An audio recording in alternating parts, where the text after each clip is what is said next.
This is the mobility, stability, and strength series for the Sagittal plane core training program.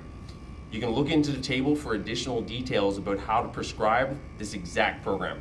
So we're going to start off with what this is called the Hypersphere. It's a product by Hyperice.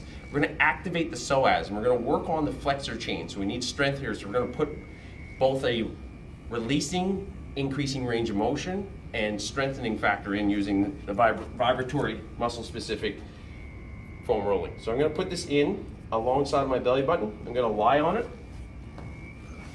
I'm going to trap it.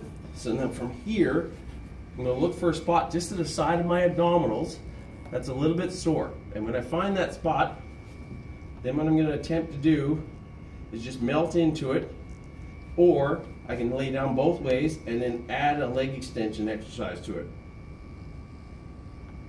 Just try and move through it. I can also try a core hollow type position if I'm thinking activation. If I'm thinking range of motion, I'll lift my leg.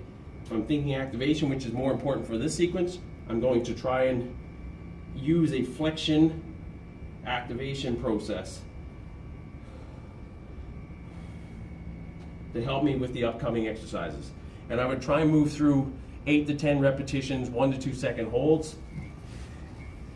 I would do it for both sides. Then we're going to move on. The stabilization exercise is called a core hollow. So you're going to use that same strengthening pattern. I like to trap my arms overhead so that my head has a place to relax instead of using my neck muscles.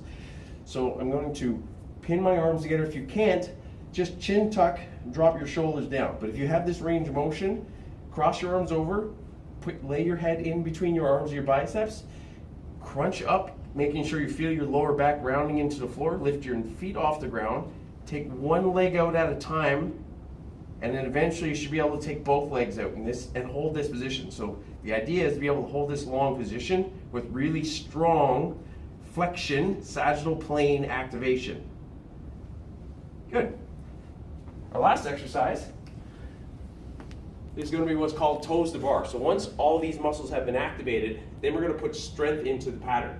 The hardest part of toes to bar is actually stabilizing the shoulders. So what you need to do is get into a chin up position. Instead of letting your shoulders hang like this, you need to stabilize your scapula. And then from that position, holding that stable position, use the strength of your core to lift straight legs to the bar. That is your sagittal plane mobility, stability, strengthening sequence.